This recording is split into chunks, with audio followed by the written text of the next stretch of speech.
اور اسی جانب توجہ دلائی مولا امیر المؤمنین علیہ الصلوۃ والسلام نے، کل من خرج من غیر هذا البیت فهو باطل، جو بھی کہیں سے لے رہا ہے کسی اور گھر سے وہ باطل ہے، یعنی ہمیں سب کچھ کہاں سے لینا ہے؟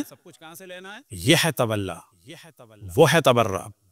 ہم انکار نہیں کر رہے، اس سے زیادہ کوئی اور نہیں کھل کے بات کر سکتا، لیکن دیکھنا یہ ہے کہ کہاں پر کیا بات کرنی ہے، کیسے بات کرنی ہے، اپنی تعداد کو کم کرانا ہے یا اپنی تعداد کو بڑھانا ہے۔ تو جو مثال دیتے ہیں، خدا درجات بلند فرمائے، اسماعیل دیوبندی صاحب نے کتنے لوگوں کو شیعہ کیا، فاتح ٹیکسلا نے کتنے لوگوں کو شیعہ کیا، اسفت تیجانی صاحب نے 30 لاکھ سے زیادہ افراد کو شیعہ کیا، آغا شیخ ابراہیم زقزاقی نے نائجیریا میں 10-15 لاکھ سے اوپر بات پہنچ گئی، کروڑ سے اوپر پہنچ گئی یہ بات۔ صالح الباردانی نے اور سوڈانی نے سوڈان میں شیعہ کیا ہے لوگوں کو۔ وہ شیعہ کیسے کیا ہے؟ وہ شیعہ دلائل سے کیا ہے، وہ شیعہ دلائل سے کیا ہے۔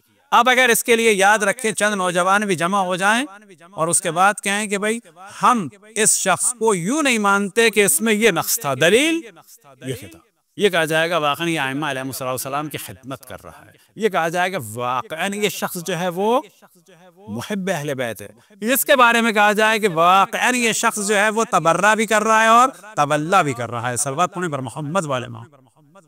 وہ افراد کے جو ایک روایت اور ایک صفحہ بھی پڑھنے کے قابل نہیں ہے، یاد رکھیں وہ صرف پرابلم میکر ہیں، ایک صفحہ بھی پڑھنے کی ان میں صلاحیت نہیں ہے۔ اگر ان سے کہا جائے کہ آج جناب سیدہ کی شہادت ہے 10 صفحے پڑھ لو بخاری کے، وہ نہیں پڑھے گا۔ آج اگر اس سے کہا جائے کہ جناب سیدہ کی شہادت ہے ان کی خوشنودی کے لیے یہ 5 صفحے پڑھ لو، وہ نہیں پڑھے گا۔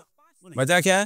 کہ اس کو کچھ کرنا ہی نہیں ہے، اسے کچھ کرنا ہی نہیں ہے، اسے صرف شور مچانا۔ اور امام جعفر صادق علیہ السلام شیعوں کے بارے میں فرماتے ہیں، یاد رکھیں کہ ہمارا شیعہ یا عالم ہے یا متعلم ہے، یعنی یا وہ عالم ہے یا وہ طالب علم ہے، تیسری چیز کیا ہے؟ ورنہ وہ بیکار ہے، کچرا ہے، غصہ بے کچرا ہے، وہ ہمارا شیعہ نہیں ہے۔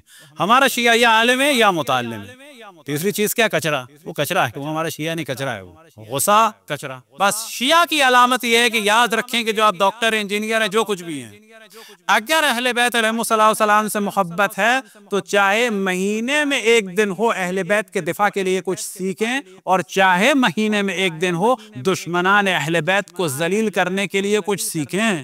خالی خولی شور کا کچھ نہیں نکلے گا، نہ دنیا میں نکلے گا، نہ اہل بیت کے لیے قربانی چاہیے۔ کس کی قربانی؟ ٹائم کی قربانی۔ کس کی قربانی؟ ذوق کی قربانی، کہ آپ کا شوق کچھ اور ہے، آپ کے نہیں، میں جناب سیدہ کی خوشنودی کے لیے ان کے قاتل کو ذلیل کرنے کے لیے 10 صفحے پڑھ رہا ہوں۔